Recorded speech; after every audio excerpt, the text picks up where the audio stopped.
नमस्कार जोहार बच्चों, आपकी पाठशाला में आपका स्वागत है। बच्चों, आज साइंस का आपका पहला चैप्टर जो है रासायनिक अभिक्रिया एवं समीकरण, इस वीडियो के माध्यम से हम इसके ऑब्जेक्टिव क्वेश्चन लेकर के आए हैं।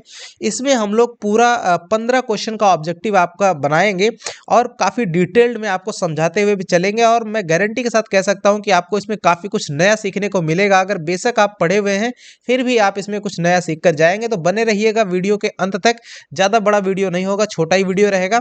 तो चलिए शुरू करते हैं, लेकिन शुरू करने से पहले एक रिक्वेस्ट है कि प्लीज़ वीडियो को लाइक जरूर कर दीजिएगा ताकि हम भी थोड़ा मोटिवेट होते रहें। लाइक ही हमारा मोटिवेशन है। तो चलिए बढ़ते हैं बच्चों, आपके लिए स्टार्ट करते हैं पहला क्वेश्चन कि जब धातुएं जल के साथ अपक्रिया करेंगी तो कौन सी गैस उत्सर्जित होगी। तो ध्यान देना, जैसे हमारे पास कोई धातु है तो धातु जब भी जल के साथ में अपक्रिया करती है तो देखिए क्या बनाती है, वो धातु के ऑक्साइड बनाती है, राइट। तो धातु ऑक्साइड बनाने के साथ साथ में ये आपकी हाइड्रोजन गैस बनाती है, राइट। तो इस तरह से धातु के ऑक्साइड, जब भी कोई धातु जल के साथ अपक्रिया करेगी तो क्या बनाती है, धातु के ऑक्साइड बनाएगी और साथ ही साथ में हाइड्रोजन गैस मुक्त करती है। तो आंसर हो जाएगा आपका हाइड्रोजन। लेकिन एक चीज और आपको बताएं बच्चों कि सभी धातुएं जल के साथ अपक्रिया नहीं करती हैं। कुछ करती हैं, कुछ नहीं करती, और कुछ जो है बहुत तेज करती हैं। जैसे आपका सोडियम हो गया और पोटेशियम हो गया, ये दोनों ऐसी धातुएं जो कि बहुत ज़्यादा हाईली रिएक्टिव होती हैं जो कि पानी के साथ में, इसीलिए इनको हम लोग केरोसिन ऑयल में डुबो करके रखते हैं ताकि ये पानी यानी नमी के साथ में रिएक्ट ना कर पाए। चलिए आगे बढ़ते हैं। क्वेश्चन नंबर 2 देखिए, काफ़ी इंपॉर्टेंट सा क्वेश्चन है। FeO3 यानी आयरन ऑक्साइड है और एल्यूमिनियम, ये रिएक्ट करके देता है एल्यूमिनियम का ऑक्साइड प्लस आयरन, राइट। तो ये अभिक्रिया किस प्रकार की है ये आपको बताना है। तो यहाँ पर देखिए जो FeO3 है, आयरन ऑक्साइड है, एल्यूमिनियम इसमें आकर के रिएक्ट करता है। तो क्या कर दिया इसने, Fe को, देखिए एल्यूमिनियम क्या किया, Fe को जो है वो रिप्लेस कर देता है। देखिए Fe अलग हट गया और Al2O3 ये आपका बन गया, यानी कि एल्यूमिनियम का ऑक्साइड जनरेट हो जाता है। तो क्या किया इसने, जगह किसकी जगह ले ली, एल्यूमिनियम जो है आयरन की जगह ले लेता है और आयरन की जगह से आयरन को क्या कर देता है, हटा देता है और उसकी जगह पे खुद आ जाता है। तो ये क्या कर रहा है, उसको विस्थापित कर दे रहा है, राइट। तो इसका जो होगा कैसी अभिक्रिया हो जाएगी, चूंकि यहाँ पे एल्यूमिनियम आयरन को विस्थापित किया इसलिए ये विस्थापन अभिक्रिया कहलाएगी, डिस्प्लेसमेंट रिएक्शन कहलाती है। तो विस्थापन अभिक्रिया इसमें ऑप्शन नंबर डी ये सही हो जाएगा। एक ऑप्शन में और लिखा है द्विविस्थापन, चूंकि 2 बार इसमें विस्थापन नहीं हो रहा है, एक ही बार हुआ है, सो नॉर्मली ये विस्थापन अभिक्रिया होगी। अगला बढ़ते हैं 3 नंबर का क्वेश्चन। देखिए लौह चूर्ण यानी लोहे के जो चूर्ण पर तनु हाइड्रोक्लोरिक अम्ल होता है HCl, और लौह चूर्ण जिसको हम लोग Fe से लिखते हैं यानी आयरन है, राइट। अब ये जो आयरन है HCl से रिएक्शन करके, तो देखिए Fe जो आयरन है वो हमारा HCl से रिएक्शन कर देता है। तो क्या बनाता है, ये आपका बनाएगा FeCl2। यहाँ पर 2 इसके मॉलिक्यूल हम लोग लेते हैं, FeCl2 और प्लस H2, इस तरह से आपका हाइड्रोजन गैस बनाता है।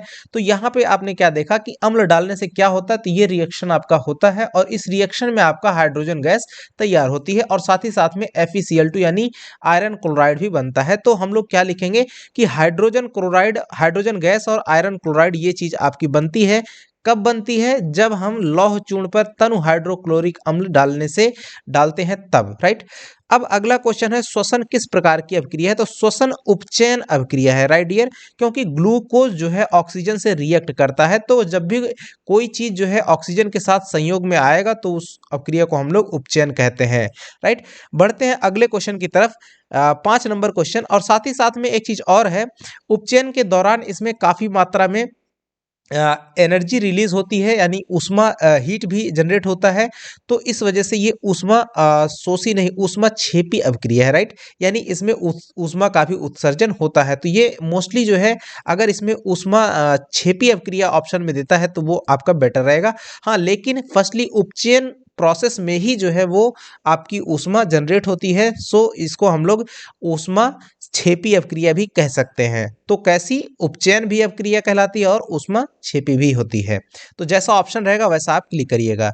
बढ़ते हैं 5 नंबर पे। देखिए CuO कॉपर ऑक्साइड है, हाइड्रोजन के साथ रिएक्शन हुआ है तो कॉपर अलग हो जाता है और H2O यानी पानी बन जाता है। तो देखिए इसको पूछ रहा है कि ये किस प्रकार की अभिक्रिया है।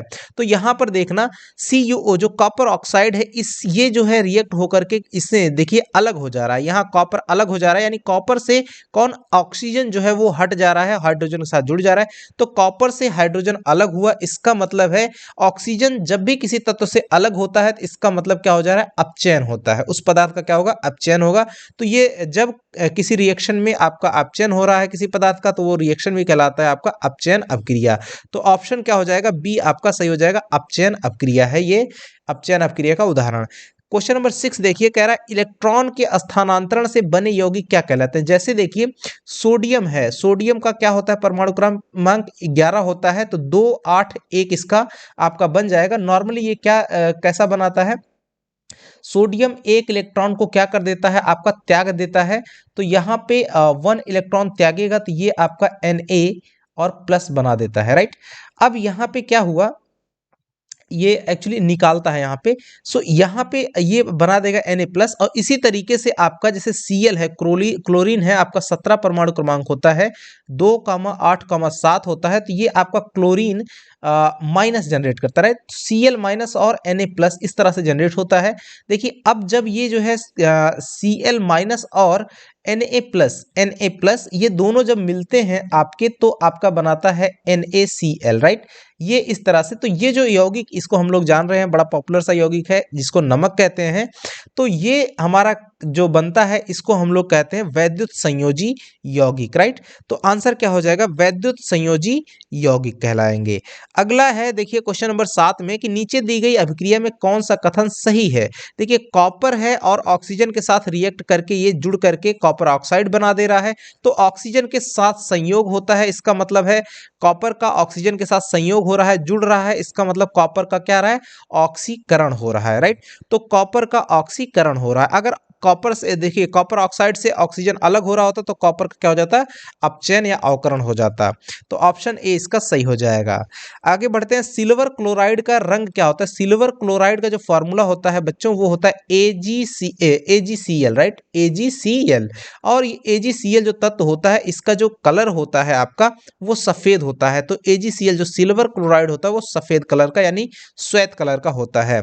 9 नंबर का क्वेश्चन देखिए, समीकरण दिया हुआ है CaCO3 कैल्शियम कार्बोनेट है जो कि सॉलिड है, इसको हीट करने पर CaO कैल्शियम ऑक्साइड जो कि सॉलिड बनता है और प्लस CO2 गैस निकलती है। ये किस प्रकार का समीकरण है। तो यहाँ पे एक कंप्लीट कंपाउंड है, ये दो अलग अलग कंपाउंड में ब्रेक हो जा रहा है। इसका मतलब है कि ये क्या हो जा रहा है, आपका ये वियोजित हो जा रहा है दो अलग अलग पार्ट में, यानी यूं कह लो कि ये अपघटित भी हो जा रहा है। तो वियोजन या फिर अपघटन भी बोलते हैं इसको, अपघटन। ये कैसी अभिक्रिया है, कैसा समीकरण है, तो वियोजन या फिर अपघटन, राइट, अपघटन। इसको हम लोग इंग्लिश में डीकंपोजिशन रिएक्शन भी बोलते हैं, राइट, डीकंपोजिशन रिएक्शन या वियोजन अभिक्रिया, या फिर आपका क्या सही हो जाएगा, ए वाला सही होगा, अपघटन अभिक्रिया भी कहते हैं, अपघटन समीकरण। अगला है क्वेश्चन नंबर 10 देखिए, साग सब्जियों को विघटित होकर यानी जो टूट करके वो कंपोस्ट बनते हैं यानी खाद के रूप में बदलते हैं, किस अभिक्रिया का उदाहरण है। तो ध्यान देना, जब भी कोई चीज सड़ती है तो देखिए उसमें से गैस और साथ ही साथ में हीट जनरेट होता है। तो हीट जनरेट अगर किसी भी रिएक्शन में होता है तो वो ऊष्माक्षेपी अभिक्रिया कहलाती है। सो जो 10 नंबर का आंसर होगा वो हमारा क्या होगा, बी, ऊष्माक्षेपी अभिक्रिया कहलाएगी। तो कोई भी जब चीज टूटती है वो सड़ेगी, तो साथ ही साथ में हीट, आप देखा होगा आपने कि जो कंपोस्ट खाद होती है वो देखिए जब उसको खोदते हैं तो वो काफी गर्म रहती है, वो सड़ने के बाद जब जैसे जैसे सड़ती है वैसे ही उसमें हीट भी जनरेट होता रहता है। तो ये ऊष्माक्षेपी अभिक्रिया यानी ऊष्मा उसमें जनरेट होती है, रिएक्शन यानी कंपोस्ट बनने में यानी खाद बन तैयार होने में, जैसे सब्जी वगैरह जो सड़ विघटित होकर कंपोस्ट यानी खाद के रूप में जब बदल रही होती है, तो वैसी दशा में ऊर्जा या ऊष्मा भी उसमें जनरेट होती है, बनती है। तो इसलिए ये हमारी ऊष्माक्षेपी अभिक्रिया का उदाहरण है। 11 नंबर क्वेश्चन देखिए, निम्न में से कौन सा उत्पाद लेड नाइट्रेट, क्या है, lead nitrate, right. Lead nitrate का फॉर्मूला होता है PbNO3,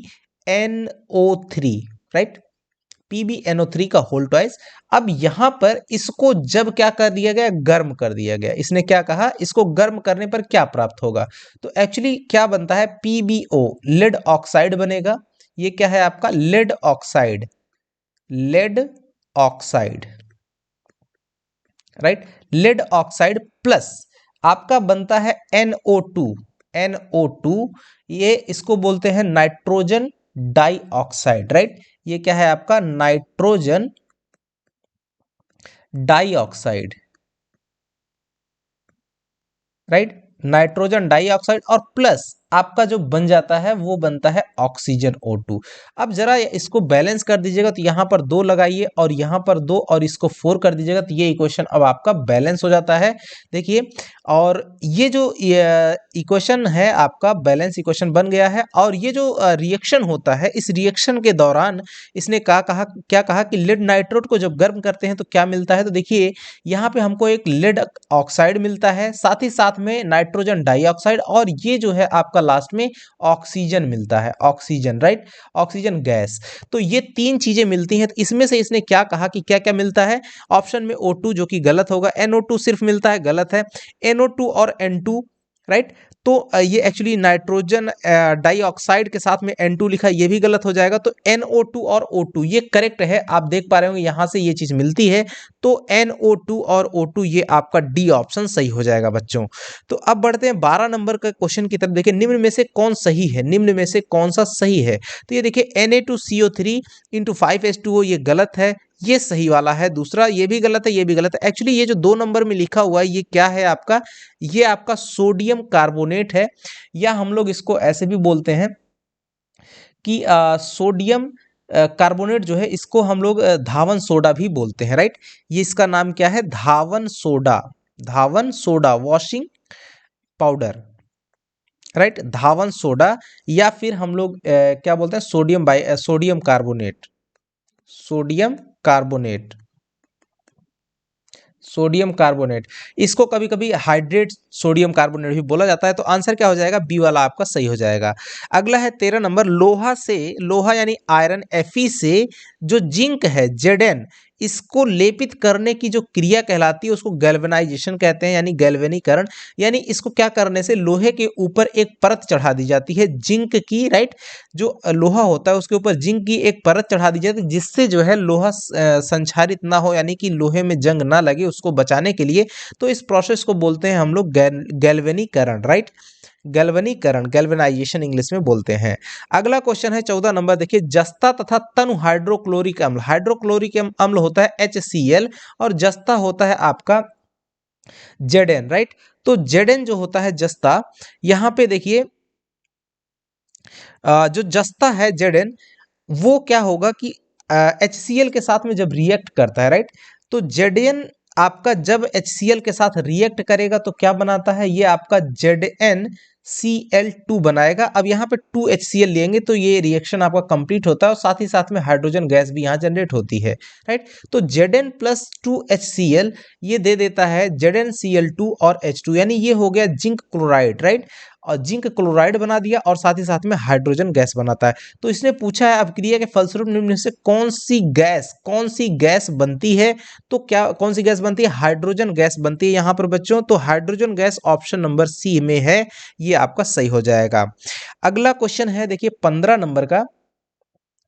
15 नंबर का जो क्वेश्चन है, कोई तत्व है जो कि ऑक्सीजन के साथ अपक्रिया करके उच्च गलनांक वाला एक यौगिक निर्मित करती है, वह यौगिक जल में विलेय है, यह तत्व हो सकता है। तो इस क्वेश्चन का आंसर आपको हिट करना है कमेंट बॉक्स में, कमेंट करके सभी बच्चों को इसका आंसर बताना है कि इसका सही आंसर क्या होगा, सही ऑप्शन कौन सा है, ये आप हमको कमेंट बॉक्स में कमेंट करके बताइएगा। ये क्वेश्चन आपके लिए है बच्चों। तो उम्मीद करता हूं कि आपको ये वीडियो पसंद आया होगा, आपके लिए थोड़ा सा जरूर मददगार साबित होगा और आपने कुछ इसमें नया जरूर सीखा होगा। मिलेंगे ऐसे ही कुछ इंफॉर्मेटिव, कुछ अट्रैक्टिव और काफ़ी बेहतर वीडियो के साथ में आपके लिए लाएंगे हम अगले वीडियो में जल्दी ही। तब तक के लिए नमस्कार, धन्यवाद, जय हिंद बच्चों।